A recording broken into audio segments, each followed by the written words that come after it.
All right, everyone. I'm here in my home gym, and if you and I have to say, if you have the space to do it, I would definitely suggest doing it. It's not that I absolutely hate going to a commercial gym because I actually have no problem with it. It's just financially, it's just a lot easier. You only need a few weights. Here's what I have. I bought. Let me actually just turn. Oh, I can't do it recording, but yeah, I have these right here. These are my, just adjustable weights I got from Bowflex. It doesn't have to be those. This one goes up to 90. This one goes to 52 and a half.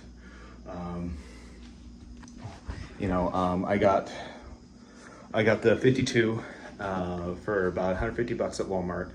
The 90 I bought off of the Facebook Marketplace off of a guy.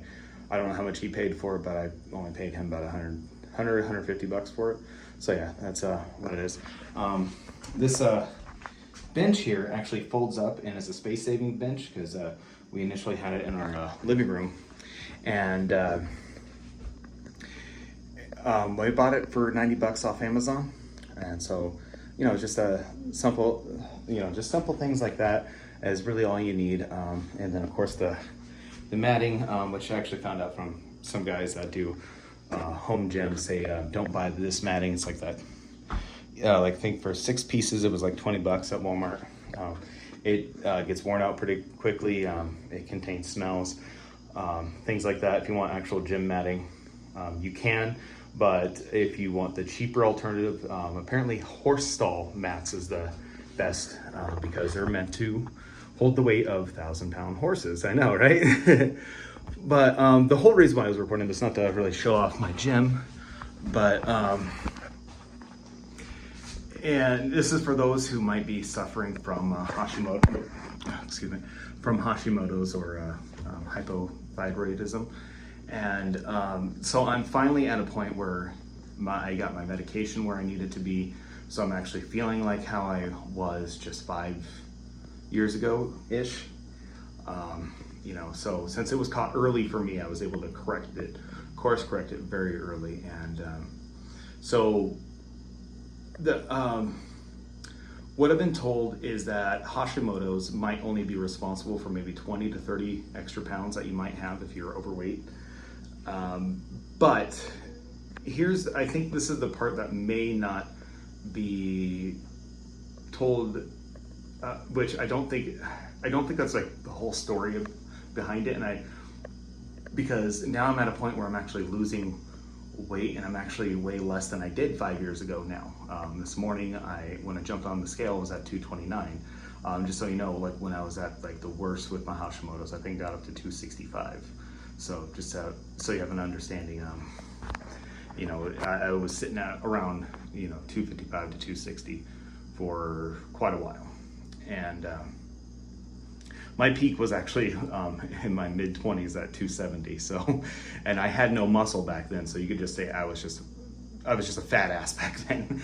But the point I'm getting at is that now that I got my hormones under control, or at least my thyroid under control, I think it's just because I have the motivation to actually start working out again. I've been bike riding more than I've been running, and here's the thing: like it's not that I don't run. I really try. This is why I was never a runner. I really don't like running. It just sucks. But yeah, so I've been bike riding more. That's more my thing, and I'm really enjoying doing that. I found a route that I could do for 10 miles, and it's mostly flat. I was hoping, when I initially took the path, I thought it was actually uphill the way away, so I could just coast and go downhill on the way back. But that's not the case, because the other route I had was me going downhill and climbing uphill, which is just miserable on the way back when you're already tired anyway. So, but I can't remember, but I was just lifting weights, and I can't remember the last time I was lifting weights and actually broke out in a sweat. I actually just took a shower, so if I just look a little shiny right now, it's because I might still be a little wet. It's not sweat, but I mean, if I had done that before the shower, it definitely would have been, because it's been so long, and I just realized I have not pushed myself to lift weights, because even though I have been lifting weights off and on the last few years, I just have not pushed myself to where I actually just work out really hard.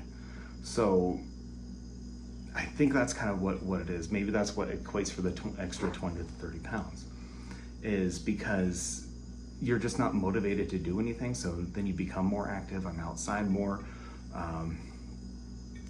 This morning, I did the Saturday vigil mass last night. So this Sunday, so this morning, since I didn't go to church, I just got up and went for my walk, first thing, and then was gonna work out, and so I just made sure I did that.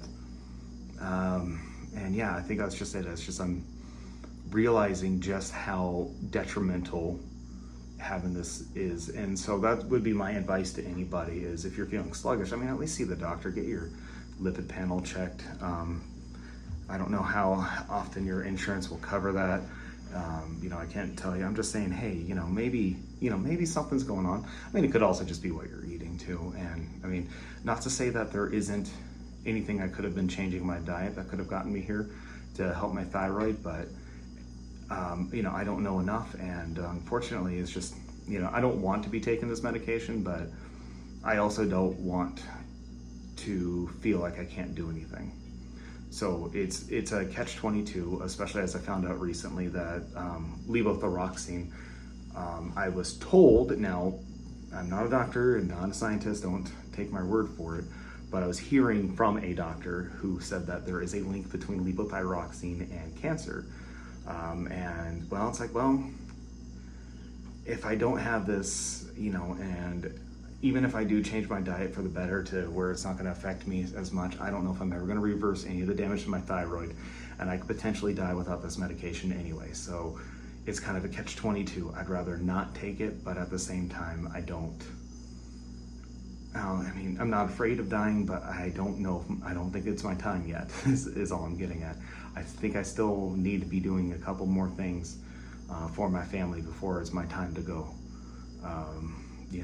At least that's kind of what I feel like God is telling me, because there's been a few times in my line of work I felt like I probably should have died. And just so you have an understanding, I drive for a living, and I drive in the Badlands in this area, and there's some cliffs that when it was rainy out, I felt like I might have actually fallen into the ravine. And where I'm already in areas where I don't have good cell coverage, and if I had fallen in there, and especially in our winters where it gets brutally cold, like below 0 Fahrenheit, for those of you who are out of the country, I don't know what that equates to in Celsius, sorry. I'm sure you can find a translator, but just so you have an understanding of just how cold it gets. Our 0 degrees is for Fahrenheit is colder than the 0 degrees in Celsius, so just keep that in mind. Our freezing temperature is 32, not 0.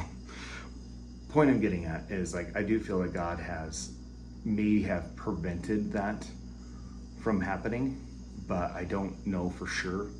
And especially since a couple of the times I was still an atheist at the time.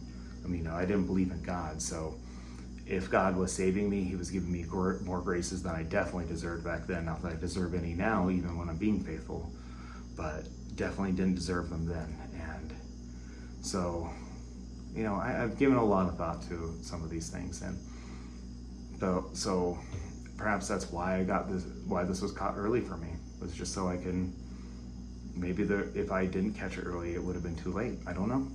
I really don't know. And